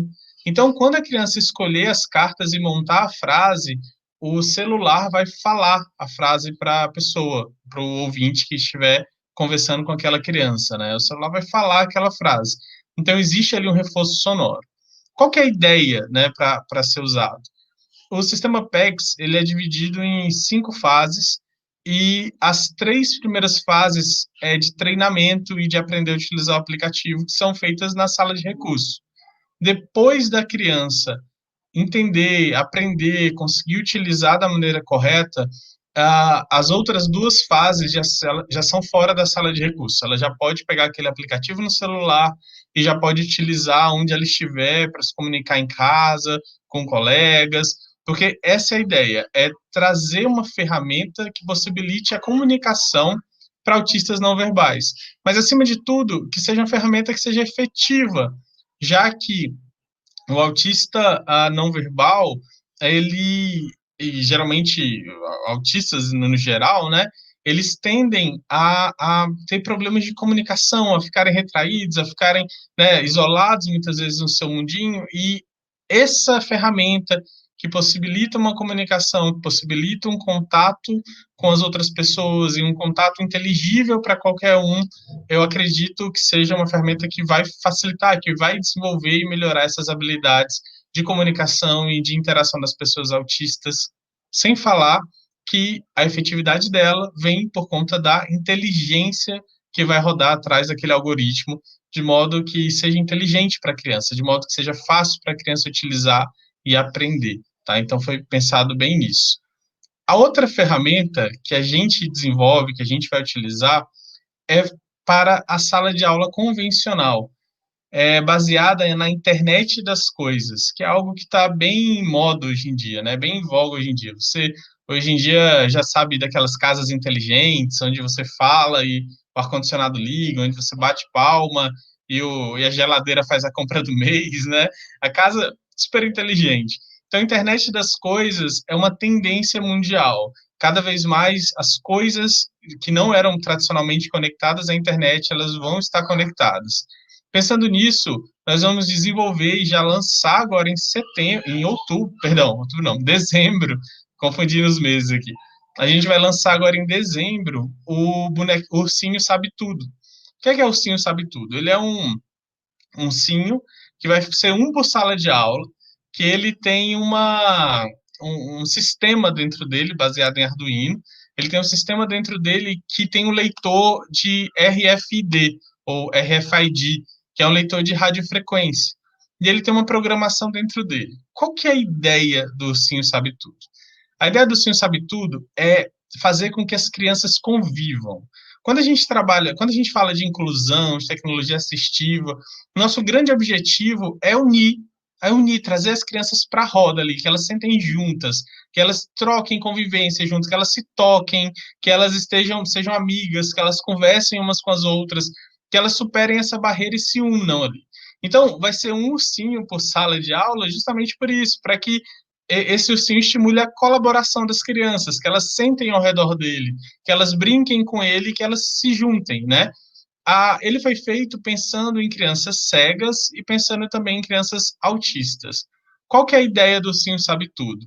Alguns elementos da sala de aula vão ter neles uma tag de RFD. E só de maneira superficial, para vocês entenderem mais ou menos como funciona, essa tag é como se fosse um número, é como se fosse uma identidade. E ela é única por elemento da sala.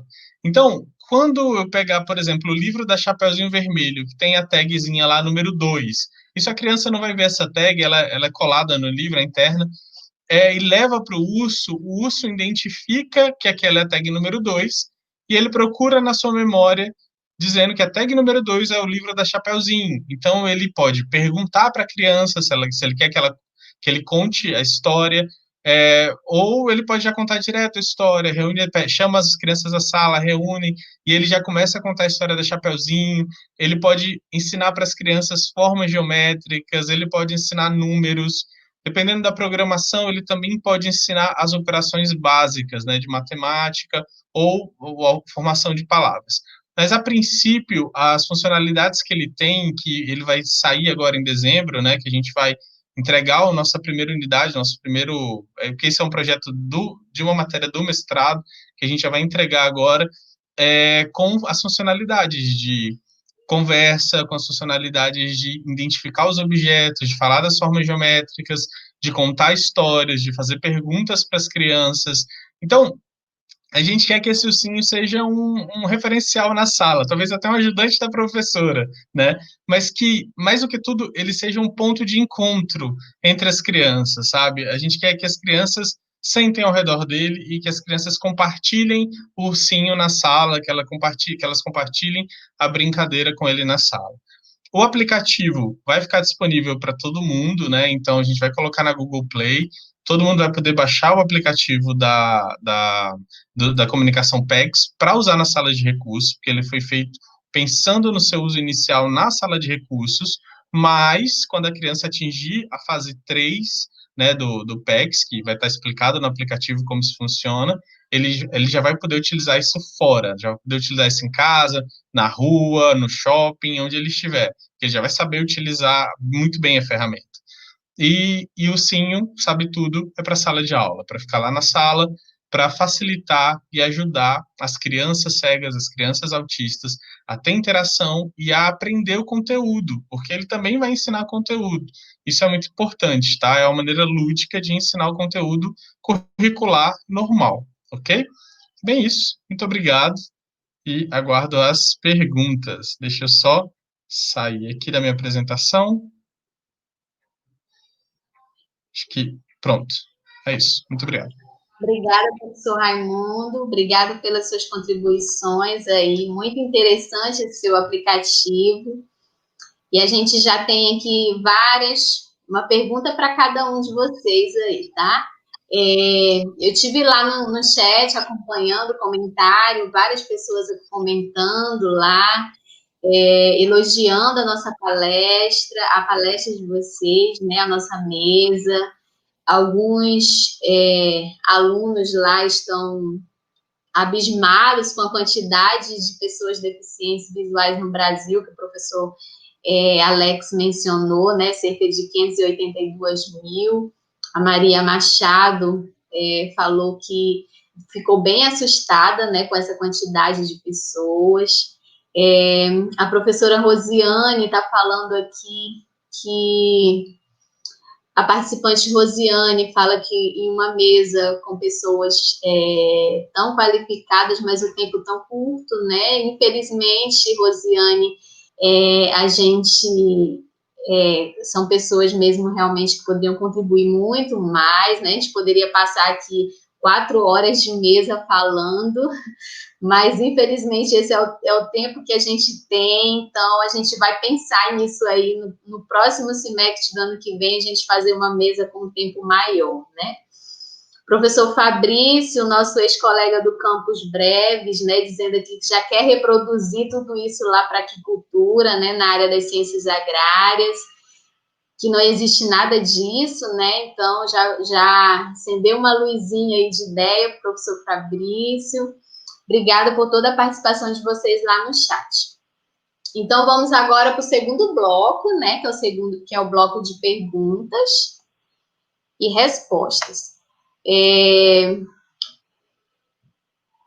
A primeira pergunta aqui é da Rosiane Oliveira. Ela pergunta para a professora Andréia. Como se organiza o serviço da tecnologia assistiva na perspectiva da educação inclusiva? Professora Andréia, fique à vontade.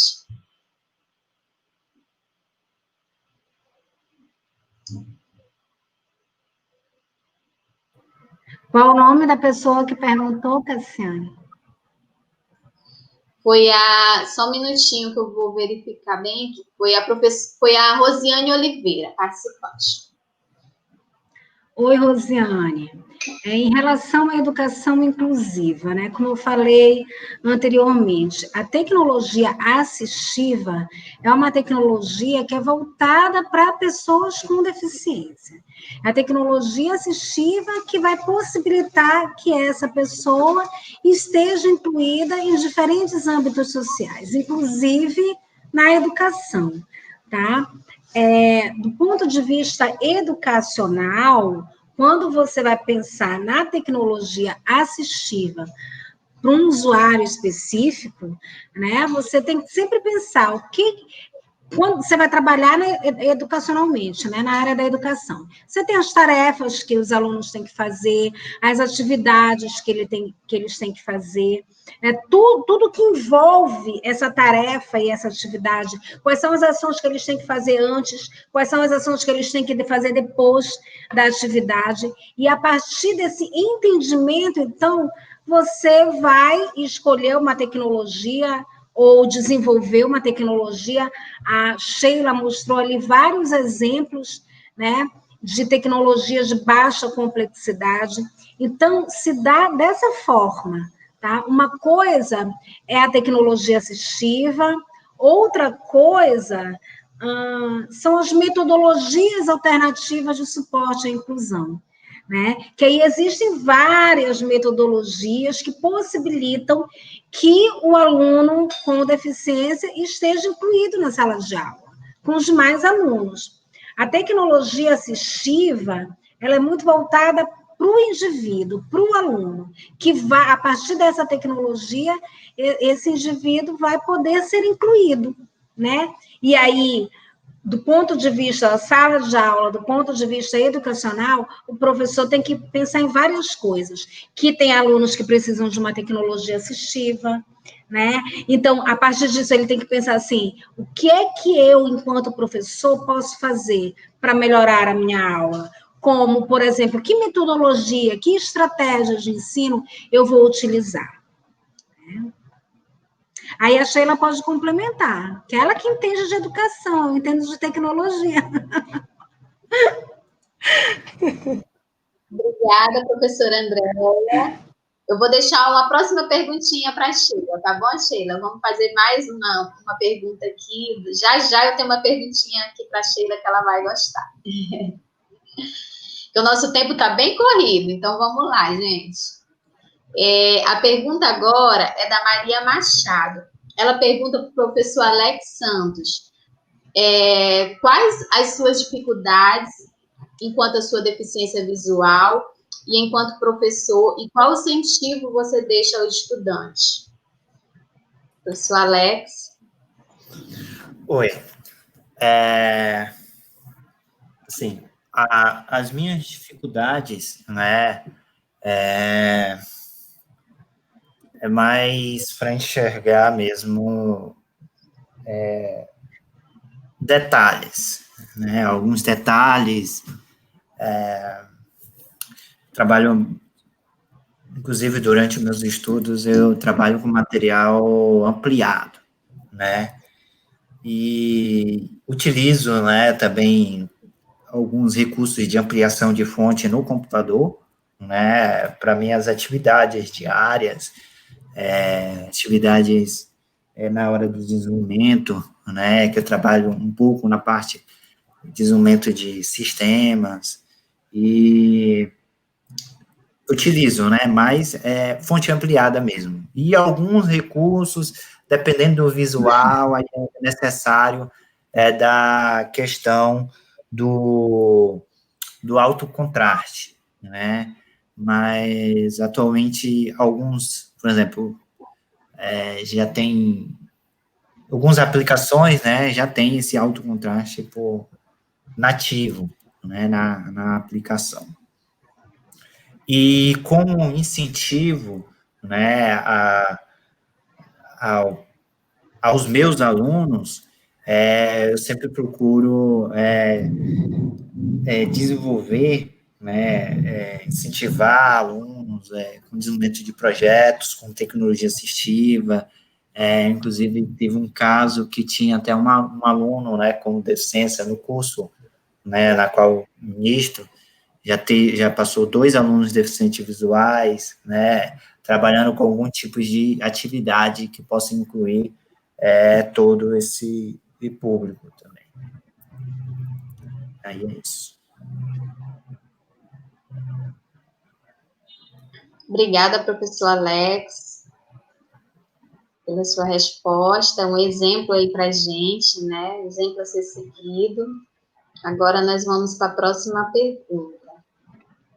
A próxima pergunta é uma pergunta que eu elaborei, e deixa eu só localizar ela aqui. É uma pergunta que eu elaborei e eu gostaria que a professora Sheila respondesse. Essa pergunta, ela está relacionada a uma notícia que nós recebemos ultimamente foi veiculada, né, nos jornais, nas redes sociais, está relacionada ao decreto 10.502, de 30 de setembro de 2020, que institui a Política Nacional de Educação Especial, equitativa, inclusiva e com aprendizado ao longo da vida. Então, eu queria que a professora explicasse para a gente um pouquinho quais são os impactos desse decreto para a educação inclusiva, se a senhora considera isso um retrocesso ou não, e se as tecnologias assistivas têm espaço dentro dessa nova política que está sendo desenhada pelo governo. Cassiana, essa sua pergunta é capciosa, né? Eu sou contra o decreto. A minha vida profissional, desde 94, gira em torno de promover a inclusão.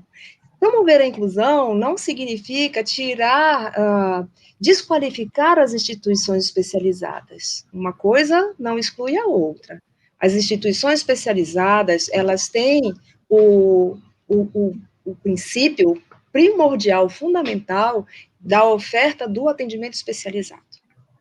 Né? E isso não exclui os mecanismos de inclusão. O que é inclusão? É a organização dos sistemas educacionais para que todas as pessoas estejam bem, para que todas as pessoas se desenvolvam academicamente, para que todas as pessoas construam saberes academicamente acumulados, né? Então, isso vai para muito mais do que simplesmente matricular pessoas. O que o decreto traz é a possibilidade de apontar que a pessoa com deficiência é que não tem capacidade de estar junto com os demais, entendeu? Esse é o grande retrocesso que a gente vem batalhando a vida inteira, não sou eu sozinha, sabe? Tem milhões de pessoas pelo mundo afora batalhando nessa direção, de fazer valer os nossos direitos. Eu sou uma pessoa com deficiência, né? Eu sou uma pessoa com deficiência. Então, eu não me excluo disso. Eu sempre estudei em escola pública, eu sempre estudei junto com as demais pessoas. Dizer que a perda de audição de um lado só não traz dificuldades para a pessoa, traz sim. Né? E me fez falta, sim, profissionais que tivessem esse olhar da inclusão, que conseguissem pensar em tecnologias que me assistissem, que conseguissem pensar em metodologias e estratégias didático-pedagógicas que me contemplassem, que não me excluíssem dos meus agrupamentos, sabe? Então, inclusão é isso. O que o decreto traz é um retorno às classes especiais, é o alijamento, é o distanciamento desses sujeitos. De novo, de lá nós já saímos. É inadmissível um retorno. E eu falo com a mais maior de grande, se existisse esse pleonasmo vicioso, a mais intensa de todas as convicções. É um retrocesso. É um retrocesso.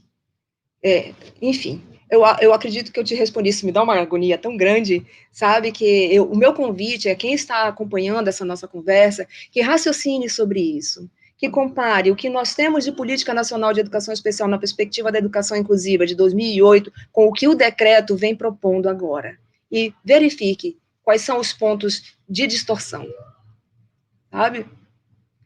Desculpa. Desculpa, é a emoção que me toca demais nisso, porque eu penso em todos os meus amores, em todos os que já estiveram comigo e os que ainda não estão, não estiveram, e eu quero que eles continuem juntos. É isso, Cassiane. Obrigada pela pergunta. Obrigada. Obrigada, professora Sheila. Desculpa fazer você se emocionar assim. Eu sei que mas é porque é uma notícia recente, infelizmente.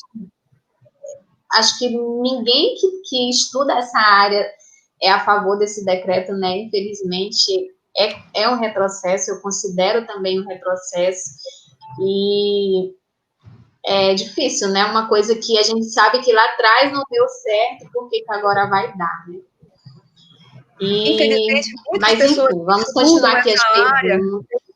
Infelizmente, muitas pessoas que estudam essa área estão envolvidas na elaboração desse decreto, sabe? Isso é o mais grave de tudo. Mas vamos lá, continuar com as perguntas que devem ser bacana. Isso é tema para uma próxima mesa, né, professora? Já vamos pensar lá nos bastidores para a gente fazer um diálogo sobre isso. Isso. Agora a pergunta vai para o professor Raimundo. Professor Raimundo, como podemos ter acesso a esse aplicativo? É uma pergunta da participante Rosiane Costa. Olá, tudo bem? Então, o aplicativo ele está em processo de desenvolvimento, né? Os dois projetos que eu apresentei para vocês, o do Ursinho Sabe Tudo, ele vai sair agora em dezembro, então já está em estágio de finalização. Mas o aplicativo, ele vai levar um pouquinho mais de tempo, tá bom? Ele deve sair mais ou menos daqui a 1 ano e meio, porque é do projeto de mestrado, então ele exige mais inteligência, mais elaboração, algoritmo um pouco mais pesado, mas assim que ele estiver pronto, ele vai ser disponível na Apple Store e na Play Store, né, nas duas, e de maneira gratuita, todo mundo vai poder baixar, e dentro dele eu vou colocar os tutoriais para que os professores de toda a sala de recursos no Brasil inteiro possam baixar para utilizar e possam ter uma documentação ensinando passo a passo de como utilizar, de como aplicar, de como fazer o acompanhamento, porque ele não é simplesmente um aplicativo, ele é uma ferramenta de terapia, uma ferramenta para terapêutica, entenda no seguinte sentido, assim, muitos alunos, principalmente da educação pública, eles não têm condições de ir para uma clínica, onde ele aprenderia ter um acompanhamento com psicólogo, ter um acompanhamento com fono, onde ele aprenderia a utilizar esse sistema de comunicação alternativa, por exemplo. Eles não têm, muitos deles não têm esse acesso. Então, o aplicativo, ele não é só um aplicativo simples, que eu vou baixar e sair utilizando da maneira que eu quero. Não, junto vai ter uma documentação, um site, onde os professores vão poder acompanhar, baixar planilhas para poder pontuar, para poder acompanhar as sessões de aplicação e treinamento do aplicativo com o aluno, né? E aí depois, quando o aluno atingir uma certa autonomia na utilização e conseguir se comunicar de maneira clara, de maneira sem muito problema, aí sim o aluno pode utilizar fora. Mas ele vai estar disponível para todo mundo na Google Store e na Play Store. Isso? Acho que respondi, né? Por isso que eu digo que ele é o mais querido. Ele é maravilhoso, gente. Obrigado, professor. Obrigada, Vou professora. deixar com vergonha aqui, em rede nacional. Mas é verdade, eu admiro demais o Raimundo. Interessantíssimo o seu aplicativo. Vamos todo mundo baixar e depois que estiver disponível. Muito obrigada mesmo. Agora nós já estamos caminhando aí para o final da nossa mesa, né? Muitos participantes lá dizendo que o tempo foi muito curto, mas a gente precisa encaminhar, né? E agora eu queria que cada participante da mesa deixasse suas considerações finais. Vocês podem falar na mesma ordem que foi feita a apresentação. Primeiro a professora Andréia, depois o professor Alex, depois a professora Sheila e por último o professor Raimundo, tá bom? Andréia, fique à vontade para as suas considerações finais. Bem, eu queria falar para vocês que tudo que nós formos fazer na vida, seja engenhar uma tecnologia, seja planejar uma aula, seja ser cidadãos, a gente tem que considerar a diversidade humana, tá? Quando a gente vai pensar em uma tecnologia, não adianta desenvolver uma tecnologia considerando a nossa lógica de pensamento. A gente sempre tem que pensar em quem vai usar e conhecer esses usuários, saber das necessidades específicas dessas pessoas, entender que todos nós temos limitações e todos nós temos também habilidades, muitas habilidades, né? Ninguém sabe tudo de tudo, mas a gente tem habilidades. Eu tenho inúmeras habilidades, a Sheila tem outras, o Raimundo outras, o Alex outras, né? Então, cada um de vocês tem habilidades, e a gente precisa entender também que a tecnologia, né, sobretudo a tecnologia assistiva, ela trouxe para o mundo a possibilidade das pessoas com deficiência realizarem seus sonhos, né? Todo mundo na vida tem um sonho. E a tecnologia ela veio mostrar que é possível, que a inclusão ela é possível. Por isso que, assim como achei esse decreto incomoda tanto ela, a mim também, sabe? Porque é tirar da gente, inclusive, não só das pessoas com deficiência, mas é nos tirar também o direito de conviver com essas pessoas. É nos tirar esse direito. Não é só tirar o direito deles, é tirar o nosso direito. É tirar o direito dos meus filhos de conviverem, sabe, com pessoas que têm muito para ensinar, muito para ensinar. E que a gente tem muito para aprender com eles também. E aí, a gente um dia pode fazer uma outra live só para a gente contar um monte de história, né, Sheila? De inclusão, de pessoas que, se hoje fossem avaliadas, não estariam na escola regular. Mas que hoje, por estarem numa escola regular, são universitários e vivem felizes, e são independentes, entende? E a tecnologia possibilitou isso a essas pessoas. Então, antes de pensar em tecnologia, gente, considerem o ser humano. Entendam quem é esse ser humano, do que esse ser humano precisa, porque a tecnologia só é uma ferramenta. E a tecnologia, ela tem que ser desenvolvida, pensada e engenhada para este ser humano, tá? É isso. Obrigada pelo convite mais uma vez. Obrigada, professora Andréia. Foi um prazer mediar essa mesa. Obrigada pelo convite, por ter aceitado. A gente teve um probleminha com a conexão do professor Alex Santos, ele caiu, e aí eu vou passar a fala para Sheila Butch, qualquer coisa, se ele retornar, ele faz as considerações finais dele, tá bom? Sheila, tá contigo. Tranquilo, gente. Estar no meio de pessoas queridas, eu sei que tem muita gente querida também acompanhando, é, é, é, é um amor, né? Isso é amor, isso é ilusão, gente. Imaginar que eu estou aqui em Belém, Raimundo está lá em Palmas, no Tocantins, Andréia está lá na casa dela, que eu não sei onde é, Cassiane tem Neves, né? E tem gente de tudo quanto é Tem lugar. Altamira. E tem Altamira, olha só. E aí, o que que tem isso? Quem é que está nos unindo? É a tecnologia, né? Para mim, aqui, a tecnologia, ela está sendo assistível, porque a minha tela é imensa, né? Eu tenho tudo ampliado aqui para poder ver o que está sendo dito no chat, as carinhas de vocês, o que vocês estão apresentando, tecnologia assistiva me favorecendo. Vocês conseguem me pensar fora disso?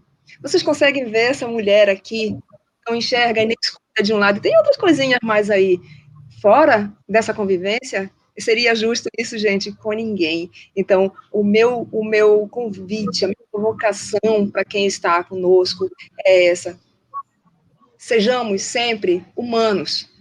A única coisa que nós temos em comum, todos nós, é o sentido de humanidade. Todos nós nascemos, crescemos e morremos humanos. Ninguém nasce uma coisa e se torna outra. E a tecnologia, ela vem para nos favorecer dentro desse nosso princípio de humanidade, contemplando a nossa diversidade, as nossas diferenças, as nossas especificidades, garantindo que, se eu aprendo, se meu estilo de aprendizagem é ativo, o da Andréa é pragmático, se o do Raimundo é reflexivo, tudo isso pode ser contemplado dentro dos princípios da inclusão. Então, a tecnologia assistiva, ela vem para também garantir todas essas situações. Métodos, técnicas, ferramentas, pessoas juntas, pessoas juntas. Tecnologia assistiva é união, é rede, comunhão. Obrigada, gente. Foi um prazer imenso estar aqui. Obrigada, professora Sheila. Cassiane, Professor Raimundo. por favor, antes de passar para o Raimundo, eu quero agradecer ao Fabrício, a Doris, e esqueci o nome da outra pessoa que estava conosco fazendo a tradução e interpretação. Isso, muito obrigada, gente. Professor Raimundo, fique à vontade, a fala é sua. Perfeito, muito obrigado. Então, eu quero agradecer a oportunidade de estar aqui, de estar com essas pessoas maravilhosas, extremamente capacitadas. Eu estou super honrado de fazer parte dessa mesa, tá? Tenho duas professoras nessa mesa, olha só. A Sheila e a André, as duas são literalmente minhas professoras. E eu estou muito feliz de estar aqui com elas.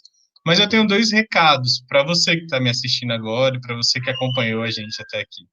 O primeiro recado é que eu acredito, de verdade, que a coisa mais importante é a convivência. Eu acredito que quando as crianças convivem, quando elas têm a oportunidade de serem amigas, de estar junto, né? Quando você tem a oportunidade de ter um amigo que tem algum tipo de deficiência, alguma coisa, você começa a enxergar pelos olhos dele, você começa a perceber as limitações, as dificuldades, né?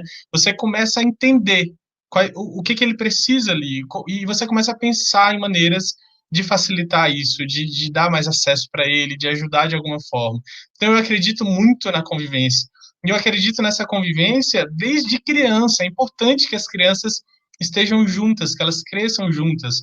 Porque, assim, quando as duas crianças convivem, desde pequeno, a criança já observa, já entende e já cresce com uma mentalidade totalmente diferente, com a mentalidade já enxergando o mundo de outra forma. Então, eu acredito muito nessa questão da convivência. Então, a primeira coisa que eu tenho para falar para vocês é isso, convivência. E isso está ligado com a segunda coisa, que é a seguinte: é sua responsabilidade, sua, tá? Mudar esse quadro que a gente tem hoje. A responsabilidade é sua, na sala de aula, onde se você for professor, na faculdade que você está estudando, onde você estiver. Você é um agente ativo. Pare de olhar e de só reclamar, ou de só falar, poderia ser assim, poderia ser dessa forma. Não, você é um agente ativo. Pense, e pense na seguinte coisa: como que eu posso fazer para melhorar a convivência das pessoas? Como que eu posso fazer para melhorar a convivência de todos, desses seres humanos, porque todos somos seres humanos? Como que eu posso fazer para que a gente se una, para desenvolver, para que a gente tenha, enfim, convivência, né? Que é o ponto central. Pense nisso. Você não precisa inventar um aplicativo, você não precisa fazer um robô na sala de aula, você não precisa de nada disso. Você pode mudar o lugar onde a bandeja do café fica, para poder ficar mais fácil para o cadeirante pegar a bandeja do café, sabe? Pense, assim, tá na tua responsabilidade. Deixa de delegar para os outros e passa a agir. Eu acho que essa é a mensagem. Se todo mundo fizer isso, os políticos podem fazer 1000 decretos e eles não vão valer de nada, porque a gente age de maneira diferente na nossa vida particular, entendeu? Então, se a gente fizer isso, a responsabilidade é nossa. Vamos trazer a responsabilidade para a gente, tá bom, pessoal? E não ficar esperando só a caneta, o papel, dizer o que tem que ser. Vamos fazer, tá bom? É isso. Obrigado.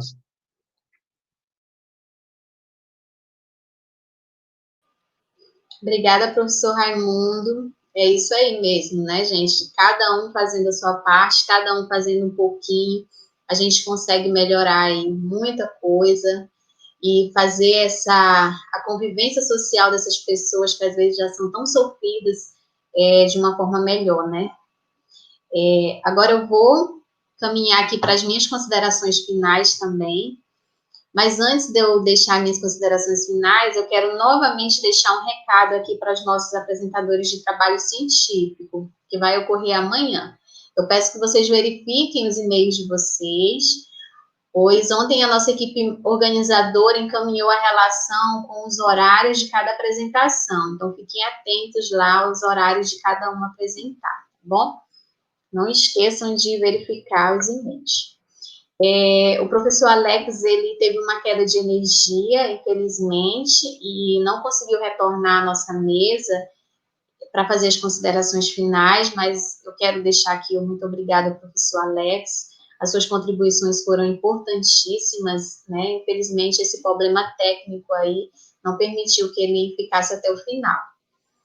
E eu quero agradecer, né? Agora eu sou gratidão pela disponibilidade de vocês em partilhar seus conhecimentos, né?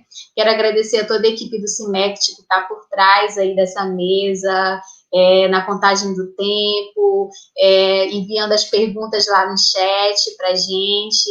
Então, gente, muito obrigado pela organização de vocês.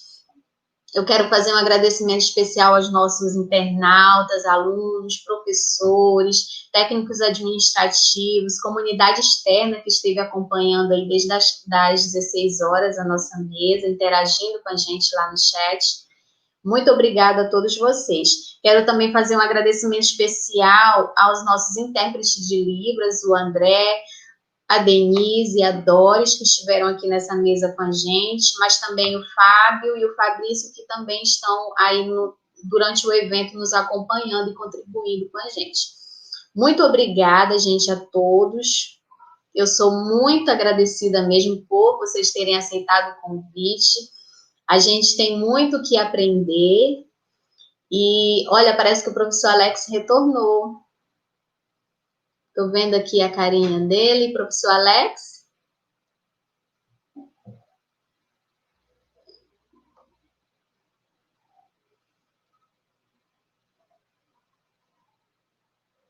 Bom, acho que ele não conseguiu entrar. Ele estava tentando entrar, mas eu creio que ele não conseguiu. Então, gente, obrigada mesmo pela participação, por ter prontamente aceitado o nosso convite. E vamos conversando aí. Eu tenho muito a aprender com vocês, eu estou só começando, né? Estou agora no núcleo de atendimento a pessoas com necessidades específicas lá do IFPA. eu fiz o meu núcleo eletivo na universidade, eu fiz sobre educação especial, então, assim, eu tenho uma coisa que me chama para esse lado, então a gente tem que estreitar aí esse diálogo, essa conversa, e se Deus quiser, no ano que vem, no próximo CIMECT 2021, a gente possa fazer uma mesa com tempo maior, né? A gente consiga explanar bem os assuntos. E é isso, gente. Muito obrigada pela participação de todos vocês. Obrigada aos nossos internautas também que estão lá no site, no chat, comentando com a gente. Tchau para vocês. Beijo no coração aí de todo mundo.